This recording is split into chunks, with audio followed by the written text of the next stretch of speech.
wabarakatuh. Selamat datang di episode spesial podcast kita hari ini. Kali ini kita akan membahas dua periode sejarah yang sangat penting dalam perjalanan Indonesia, yaitu Orde Baru dan Reformasi. Bersama saya Salsabila Octavia dan rekan-rekan saya. Halo, saya Salvino Fadila. Saya Septiana Putri. Saya Siska Fauzia. Oke, ngomong-ngomong tentang masa Orde Baru, menurut Kak Salvini, sebenarnya gimana sih awal dari terbentuknya masa Orde Baru itu? Oke, dari yang saya ketahui, jadi awal mulanya itu karena kekacauan kondisi perekonomian pada masa demokrasi terpimpin dan tindakan politik yang tegas terhadap PKI terkait peristiwa G30 SPKI ini menyebabkan bangsa Indonesia bergejolak. Kepercayaan masyarakat terhadap Presiden Soekarno semakin menurun. Pemerintahan yang dipimpin oleh Soekarno harus digeser dan digantikan dengan pemerintahan Orde Baru yang di bawah pimpinan Presiden Soeharto. Jadi secara singkatnya, masa Orde Baru ini merupakan berakhirnya masa Presiden Soekarno dan berawal masa Presiden Soeharto. Orde Baru yang dimulai setelah terjadinya peristiwa G30 SPKI pada tahun 1965. Presiden Soeharto memimpin pemerintahan ini selama lebih dari 30 tahun. Orde Baru dikenal dengan pembangunan ekonomi yang pesat, namun juga dengan kebijakan otoriter dan pelanggaran hak asasi manusia. Dalam konteks Orde Baru, banyak program pembangunan yang diluncurkan seperti pembangunan 5 tahunan dan transmigrasi. Namun, rezim ini juga dikenal dengan penggunaan kekerasan dan pelanggaran hak asasi manusia yang meluas. Lalu bagaimana proses transisi menuju masa Orde Baru tersebut? Proses transisi tersebut dilalui dengan berbagai macam aksi dan gerakan dari berbagai pihak. Yang pertama, dari berbagai organisasi pelajar, mahasiswa, dan elemen masyarakat lainnya. Menuntut penyelesaian terhadap pelaku G30 SPKI, pada tanggal 10 Januari 1966, Kesatuan Aksi-Aksi yang tergabung dalam Front Pancasila melakukan demonstrasi. Mereka mengajukan 3 tuntutan hati nurani rakyat yang dikenal dengan nama Tritura atau 3 tuntutan rakyat. Isi Tritura ini meliputi yang pertama, membubarkan PKI dan ormas-ormasnya. Yang kedua, membersihkan Kabinet Dwikora dari unsur-unsur G30 SPKI. Dan yang ketiga yaitu turunkan harga atau perbaiki ekonomi. Aksi demonstrasi tersebut mendapat dukungan luas di ibu kota. Menghadapi aksi tersebut, para pendukung Soekarno berusaha membentuk Barisan Soekarno. Namun pembentukan Barisan Soekarno tersebut di daerah-daerah dilarang oleh Kodam. Yang kedua, dari Presiden Soekarno yang berusaha mengatasi keadaan dengan cara memberikan surat perintah kepada Letjen Soeharto. Pada tanggal 11 Maret 1966, surat perintah selesai dibuat dan ditandatangani Presiden Soekarno untuk diberikan kepada Letjen Soeharto. Berbekal surat perintah 11 Maret, Soeharto melakukan tindakan membubarkan PKI dan ormas pendukungnya, mengamankan anggota kabinet dan membersihkan lembaga legislatif dari unsur-unsur G30 SPKI. Selanjutnya, memasuki tahun 1966, terlihat jelas gejala krisis kepemimpinan nasional yang mengarah pada dualisme kepemimpinan. Di satu pihak, Soekarno masih menjabat sebagai presiden, namun kekuasaannya telah kian merosot. Soekarno itu dianggap tidak menghargai tuntutan masyarakat yang mendesak agar PKI dibubarkan. Sementara itu, Soeharto setelah mendapat surat perintah 11 Maret dari Presiden Soekarno dan sehari sesudahnya membubarkan PKI. Namanya semakin populer. Soeharto diberi mandat oleh MPRS untuk membentuk kabinet yang diberi nama Kabinet Ampere. Meskipun Soekarno masih memimpin sebagai pemimpin, tetapi tugas pelaksanaan dan tugas harian dipegang oleh Soeharto. Nah, kondisi seperti ini berakibat munculnya dualisme kepemimpinan nasional, yaitu Soekarno sebagai pemimpin pemerintahan, sedangkan Soeharto sebagai pelaksanaan pemerintahan. Adanya dualisme kepemimpinan nasional ini akhirnya menimbulkan pertentangan politik dalam masyarakat, yaitu munculnya pendukung Soekarno dan pendukung Soeharto. Hal ini tentu sangat membahayakan persatuan dan kesatuan bangsa. MPRS berusaha mengalihkan kekuasaan pemerintahan dari Orde Lama yang dipimpin Soekarno menuju kepada Orde Baru dengan pimpinan Soeharto melalui cara-cara konstitusional. Banyak paham dan masalah saling berdebat hingga menyikapi keadaan semakin memanas. Presiden Soekarno merasa dirinya tidak mendapat dukungan politik lagi. Untuk itu, tepat tanggal 20 Februari 1967, Soekarno membacakan pengumuman resmi mengundurkan dirinya dan menyerahkan kekuasaan pemerintahan kepada Soeharto. Pada tanggal 12 Maret 1967, Legend Soeharto dilantik menjadi Presiden Republik Indonesia oleh Ketua MPRS. Pengukuhan tersebut menandai berakhirnya dualisme kepemimpinan nasional dan dimulainya pemerintahan Orde Baru. Ternyata begitu banyak ya transisi yang terjadi di masa itu. Terus nih kan, pada masa Orde Baru itu kan lahir sebagai upaya untuk memperbaiki penyimpangan yang dilakukan pada masa Orde Lama yang dipimpin oleh Soeharto. Aku mau tanya nih ke Kak Siska. Menurut Kak Siska, apa aja dan gimana sih cara Soeharto mengembangkan kehidupan politik dalam masa kepemimpinannya? Jadi, Presiden Soeharto dalam upaya menjalankan pemerintahan segera membentuk kabinet yang disebut Kabinet Pembangunan I. Program kerjanya disebut Pancakrida Pembangunan yang isinya menciptakan stabilitas ekonomi dan politik, melaksanakan rencana pembangunan 5 tahun atau repelita, melaksanakan pemilu, mengikis habis sisa-sisa G30 SPKI sampai ke akar-akarnya dan menindak setiap penyimpangan terhadap Pancasila dan Undang-Undang Dasar. Pancakrida Kabinet Pembangunan I tersebut ternyata dapat dilakukan dengan baik. Stabilitas politik dapat diciptakan. Pembersihan sisa-sisa pemberontakan G30 SPKI dapat dilaksanakan dengan baik, termasuk menanggulangi penyimpangan Pancasila. Selain itu, Soeharto juga melakukan beberapa stabilitas penyerangan. Yang pertama, penggabungan partai-partai politik pada permulaan tahun 1973 belum memuaskan Presiden Soeharto untuk mengurangi dan membatasi adanya ideologi-ideologi lain yang dianggap menghambat atau menghalangi pembangunan. Untuk itu, pemerintah Orde Baru memunculkan pandangan dan menjadikan Pancasila sebagai satu-satunya asas bagi partai politik yang ada.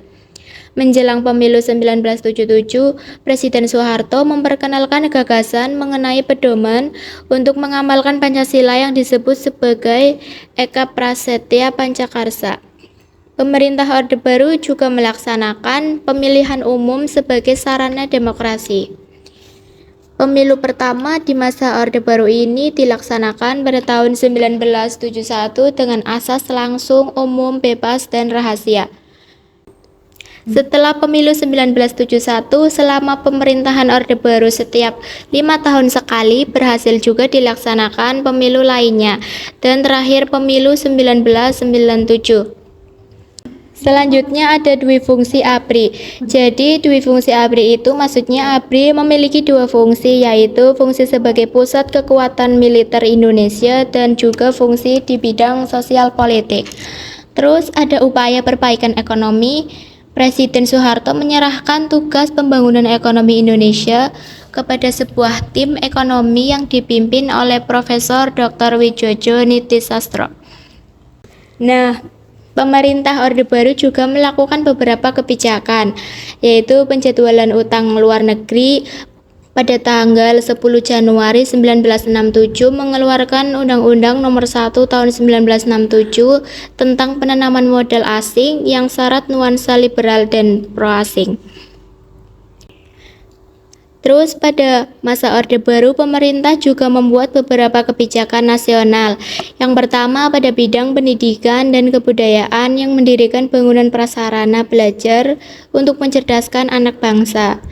Kemudian pada bidang pertanian, pemerintah menciptakan Badan Urusan Logistik atau Bulog untuk memperbaiki produksi pangan nasional. Ada juga pada bidang kesehatan dan keluarga berencana untuk mengendalikan jumlah penduduk Indonesia yang terus meningkat.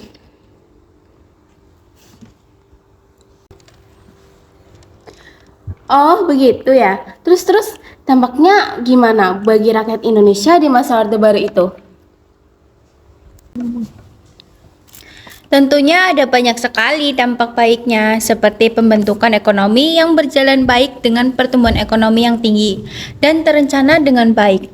Namun, di sisi lain, ada beberapa efek buruk bagi bangsa Indonesia, terutama pada bidang politik yang dimana pemerintah dianggap gagal melakukan pembelajaran demokrasi walaupun pemilu dilakukan rutin setiap 5 tahun sekali. Kemenangan pemerintah tidak jujur melalui Golkar. Hal tersebut menghambat perkembangan demokrasi. Terus juga ada dampaknya pada bidang ekonomi. Kebijakan Orde Baru terlalu mengejar pertumbuhan ekonomi sehingga berdampak buruk terhadap mentalitas dan budaya korupsi di Indonesia. Yang terakhir di bidang sosial, di mana pemerintahan cenderung bersifat otoriter, presiden mempunyai kekuasaan yang sangat besar. Jalannya pemerintahan, peran negara menjadi semakin kuat yang menyebabkan timbulnya pemerintahan semakin sentralistis.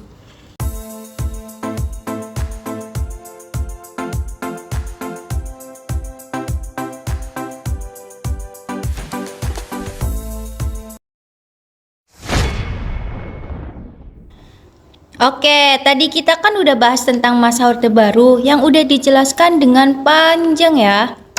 Sekarang kita bahas tentang masa reformasi. Masa reformasi ini kan di mana Presiden Soeharto mengundurkan diri pada tanggal 21 Mei 1998 dan digantikan oleh Wakil Presiden saat itu B.J. Habibie. Menurut Kasalsa nih, mengapa Presiden Soeharto mengundurkan diri dari jabatannya? Dan mengapa disebut dengan masa reformasi? Oke, mundurnya Presiden Soeharto pada 21 Mei 1998 itu dilatar belakangi oleh ketidakstabilan dalam negeri Indonesia setelah terjadi berbagai kerusuhan yang menginginkan Soeharto turun nih dari jabatannya. Berbagai kerusuhan tersebut merupakan bagian dari gerakan reformasi 1998 yang terjadi akibat krisis ekonomi, politik, hukum, keamanan, sosial budaya, dan krisis kepercayaan di Indonesia. Banyak nih hal yang mendorong timbulnya reformasi pada masa pemerintahan Orde Baru. Reformasi sendiri mempunyai arti suatu gerakan yang memungkinkan adanya perubahan dalam masyarakat, berbangsa dan bernegara ke arah yang lebih baik secara konstitusional. Lahirnya reformasi di Indonesia pada tahun 1998 disebabkan oleh pemerintahan rezim Orde Baru yang bersikap otoriter dan sentralistik. Dengan model pemerintahan tersebut, rakyat tidak diberi ruang untuk berdemokrasi dan bebas berpartisipasi penuh dalam proses pembangunan. Baik, setelah Presiden Soeharto mengundurkan diri, Indonesia akan mengalami 5 kali pergantian kepala negara. Bagaimana sih kondisi pemerintahan pasca reformasi? Begini, saya jelaskan satu persatu. Yang pertama ada masa pemerintahan B.J. Habibie. Baharudin Yusuf Habibie adalah Presiden Republik Indonesia yang ketiga. Habibie menjabat sebagai Presiden selama 1 tahun mulai dari tahun 1998 sampai tahun 1999. Meski terbilang singkat, Habibie mampu membuat reformasi besar-besaran dalam sejarah Indonesia. Kabinet yang dibentuk akan menyiapkan reformasi dalam 3 bidang, yaitu di bidang ekonomi dengan menetapkan undang-undang yang mencegah dan memberantas persaingan ekonomi yang tidak sehat, di bidang politik dengan memperbarui berbagai perundang-undangan dalam rangka lebih meningkatkan kualitas kehidupan berpolitik seperti yang diamanatkan dalam garis besar haluan negara. Perubahan tersebut diantaranya ditetapkannya Undang-Undang Nomor 2 Tahun 1999 tentang partai politik, Undang-Undang Nomor 3 Tahun 1999 tentang pemilu, Undang-Undang Nomor 4 tentang Majelis Permusyawaratan Rakyat dan Dewan Perwakilan Rakyat. Di bidang hukum, perubahan yang dilakukan dengan meninjau kembali undang-undang subversi. Selain itu, B.J. Habibie juga menerapkan beberapa kebijakan, yaitu 1. Pembentukan Kabinet Reformasi Pembangunan, 2. Sidang Istimewa MPR, 3. Reformasi bidang politik, 4. Reformasi bidang ekonomi, 5. Reformasi bidang hukum, 6. Pelaksanaan referendum Timor Timur, 7. Pelaksanaan pemilu 1999. Nah, kemudian yang kedua adalah masa pemerintahan Abdurrahman Wahid. Pada tanggal 20 Oktober 1999, Sidang Umum MPR memilih dan menetapkan Kiai Haji Abdurrahman Wahid sebagai Presiden Republik Indonesia yang keempat menggantikan B.J. Habibie didampingi Megawati Soekarno Putri sebagai wakilnya. Pada masa pemerintahannya membentuk kabinet yang bernama Kabinet Persatuan Nasional yang diumumkan pada tanggal 28 Oktober 1999.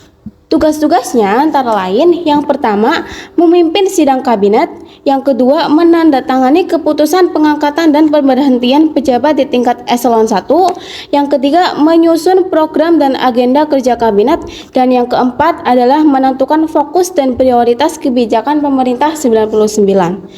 Pada masa ini telah dibentuk Dewan Ekonomi Nasional atau DEN. Pembentukan DEN dimaksudkan untuk memperbaiki ekonomi Indonesia yang belum pulih akibat krisis yang berkepanjangan. Pemerintahan Abdurrahman Wahid kemudian berakhir pada tanggal 23 Juli 2001.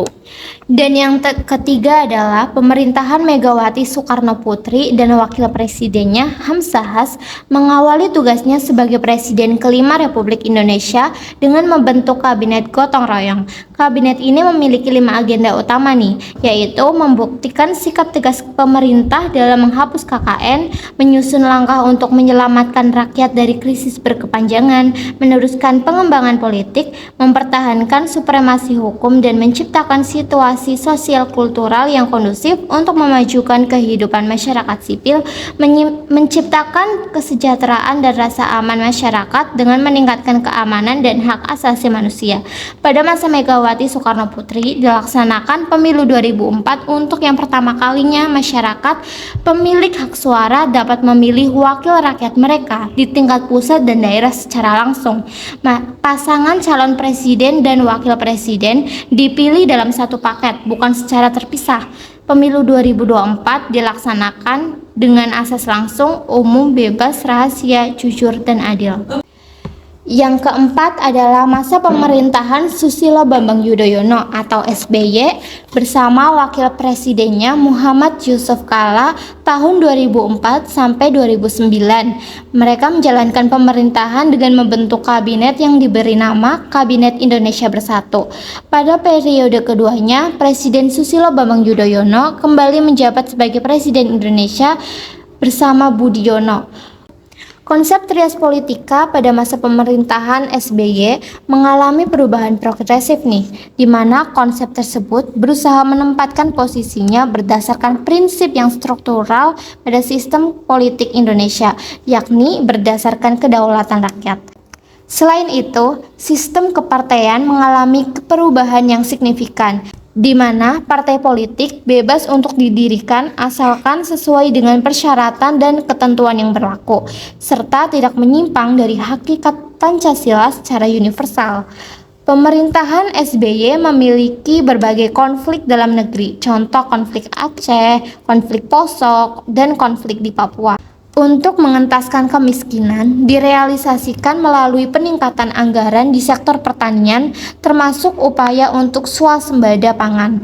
Dalam bidang kesehatan, pemerintah memberikan bantuan kesehatan gratis untuk berobat ke puskesmas dan rumah sakit melalui pemberian asuransi kesehatan masyarakat miskin dan beberapa kali menurunkan harga obat energi. Lalu, pada pemilu 2009, Susilo Bambang Yudhoyono kembali menjadi calon presiden bersama pasangan barunya yaitu Budiono dan kembali terpilih sebagai Presiden Indonesia. Pada periode kepemimpinannya yang kedua, Susilo Bambang Yudhoyono membentuk kabinet yang bernama Indonesia Bersatu II. Berikut ini kondisi pemerintahan Susilo Bambang Yudhoyono dilihat dari berbagai aspek. Yang pertama di aspek ekonomi. Kebijakan yang dilakukan adalah mengurangi subsidi negara Indonesia atau menaikkan harga bahan bakar minyak dan kebijakan bantuan langsung berupa uang tunai kepada rakyat miskin. Akan tetapi, bantuan tersebut diberhentikan sampai pada tangan rakyat atau masyarakat yang membutuhkan. Kondisi perekonomian pada masa Susilo Bambang Yudhoyono mengalami perkembangan yang sangat baik.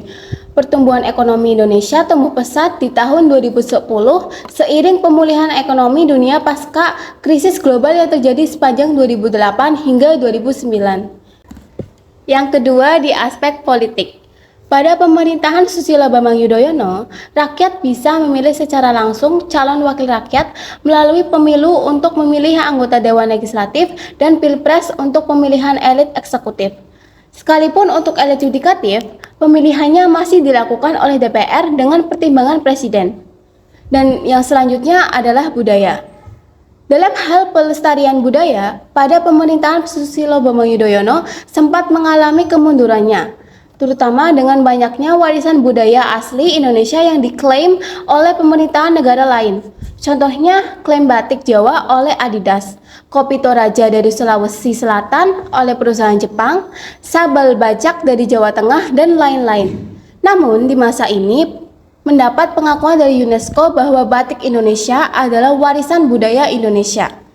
Selain itu, pada pemerintahan ini, ideologi yang digunakan adalah Pancasila. Ideologi Pancasila yang bersifat terbuka artinya ideologi yang mampu menyesuaikan diri dengan perkembangan zaman tanpa pengubahan nilai dasarnya. Presiden Susilo Bambang Yudhoyono selalu menekankan bahwa Pancasila merupakan ideologi yang terbuka dan hidup. Dengan sifatnya yang seperti itu, ia meyakini ideologi Pancasila pun akan mampu bertahan melintasi zaman. Selanjutnya, pelaksanaan pemilu 2014. Dilaksanakan pada tanggal 9 Juli 2014 untuk memilih Presiden dan Wakil Presiden Indonesia untuk masa bakti 2014 sampai dengan 2019. Presiden bertahan Susilo Bambang Yudhoyono tidak dapat maju kembali dalam pemilihan ini karena dicegah oleh undang-undang yang melarang periode ketiga untuk seorang presiden. Yang terakhir pada sosial. Presiden Susilo Bambang Yudhoyono berhasil meredam berbagai konflik di Ambon, Sampit, dan juga di Aceh. Lalu bagaimana sih perkembangan ilmu pengetahuan dan teknologi di Indonesia dari masa reformasi sampai saat ini? Oke, sebelumnya saya jelaskan dulu nih apa itu IPTEK. IPTEK merupakan ilmu yang mempelajari berbagai informasi dan pengetahuan yang terkait teknologi di berbagai bidang. Dengan adanya IPTEK, pengetahuan masyarakat tentang teknologi akan berkembang. IPTEK menjadi suatu pendukung untuk menyebarluaskan segala informasi dan pengetahuan mengenai berbagai teknologi yang ada pada saat ini. Perkembangan IPTEK di Indonesia sejak awal kemerdekaan hingga sekarang melalui berbagai media. Ada radio, televisi, sistem komunikasi satelit domestik Palapa, industri dirgantara nasional, serta ada pula teknologi infrastruktur dan revolusi hijau. Revolusi hijau secara nasional dan intens terjadi pada masa Orde Baru. Program ini digunakan untuk meningkatkan produksi pangan, terutama beras. Hal ini dibuktikan dengan Indonesia mampu mencapai swasembada beras sehingga mendapat penghargaan dari FAO pada tahun 1984. Upaya yang dilakukan untuk mencapai swasembada beras ini melalui intensifikasi pertanian atau pengolahan lahan dengan sebaik-baiknya untuk meningkatkan hasil panen. Kemudian, ekstensifikasi pertanian atau usaha untuk meningkatkan hasil pertanian dengan cara memperluas lahan pertanian baru, diversifikasi pertanian atau usaha penganekaragaman jenis tanaman, mekanisasi pertanian, dan rehabilitasi pertanian. Nah, dari berbagai macam IPTEK yang disebutkan, apa saja sih dampak dari perkembangan IPTEK yang semakin terus berkembang di era sekarang? Dampaknya itu pastinya banyak ya, seperti bertambahnya pengetahuan dan wawasan yang luas, dapat menghemat waktu agar lebih efisien dan efektif, mempercepat arus komunikasi dan informasi, serta sebagai sarana untuk mendapatkan hiburan. Tentunya di samping itu pasti ada dampak negatif yang terjadi, seperti hilangnya semangat nasionalisme dan patriotisme, malas bersosialisasi, bahkan lenyapnya identitas kultural dan lokal.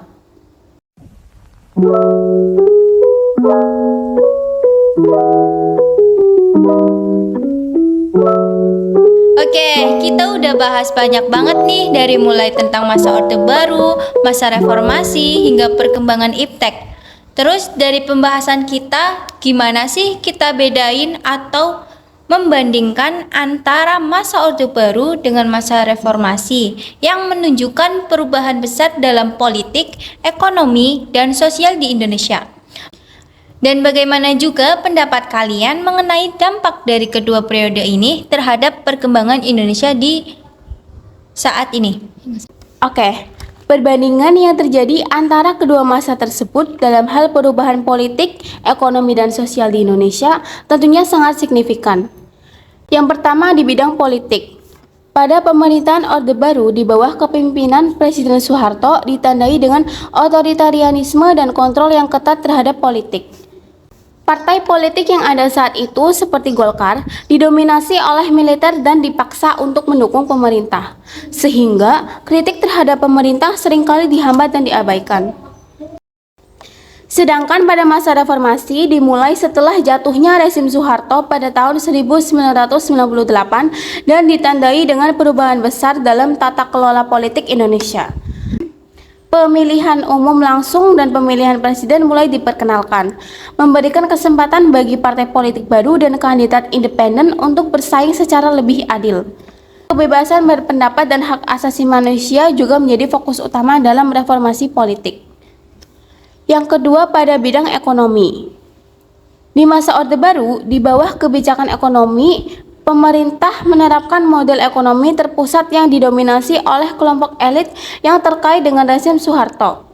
Banyak aset ekonomi nasional dikendalikan oleh kelompok tertentu dan korupsi serta nepotisme merajalela. Setelah reformasi, pemerintah Indonesia mulai menerapkan kebijakan liberalisasi ekonomi yang bertujuan untuk meningkatkan daya saing dan pertumbuhan ekonomi. Privatisasi BUMN, deregulasi, dan liberalisasi perdagangan menjadi fokus utama kebijakan ekonomi. Transparansi, akuntabilitas, dan perlindungan hukum bagi investor juga ditingkatkan untuk menciptakan lingkungan bisnis yang lebih kondusif. Yang ketiga pada bidang sosial, masa Orde Baru ditandai oleh pembatasan kebebasan berpendapat dan berekspresi, serta pelanggaran hak asasi manusia yang sering terjadi. Sementara itu, era reformasi memberikan ruang yang lebih besar bagi kebebasan berpendapat dan hak asasi manusia. Di bawah Orde Baru, korupsi dan nepotisme merajalela, sedangkan di era reformasi, pemerintah berupaya untuk memberantas korupsi dan memperbaiki tata kelola pemerintahan. Dengan demikian, perbandingan antara masa Orde Baru dan reformasi menunjukkan perubahan yang signifikan dalam tata kelola politik, sosial, dan ekonomi di Indonesia. Masa reformasi membawa Indonesia menuju sistem politik yang lebih demokratis dan terbuka, serta kebijakan ekonomi yang lebih liberal dan transparan. Menurut saya, dampak dari kedua periode ini dalam masa Orde Baru mempengaruhi stabilitas politik, pembangunan ekonomi, pengendalian sosial, demokratisasi, kebebasan berpendapat, dan pertumbuhan ekonomi. Dengan demikian, kedua periode sejarah tersebut memiliki dampak yang signifikan bagi perkembangan Indonesia, baik dari segi politik, sosial, maupun ekonomi. Oke, dari diskusi kita hari ini, kita dapat melihat banyak perubahan politik dan sosial yang terjadi selama periode Orde Baru dan Reformasi, telah membentuk Indonesia seperti yang kita kenal saat ini. Perjalanan sejarah Indonesia sangatlah kompleks dan menarik untuk dipelajari. Terima kasih telah mendengarkan podcast kami hari ini. Jangan lupa untuk terus mengikuti perkembangan sejarah Indonesia dan berdiskusi bersama kami di episode selanjutnya. Saya Salsabila Octavia. Saya Selvi Nur Fadila. Saya Satina Putri. Saya Siska Fauzia. Pamit undur diri. Bye-bye. Assalamualaikum warahmatullahi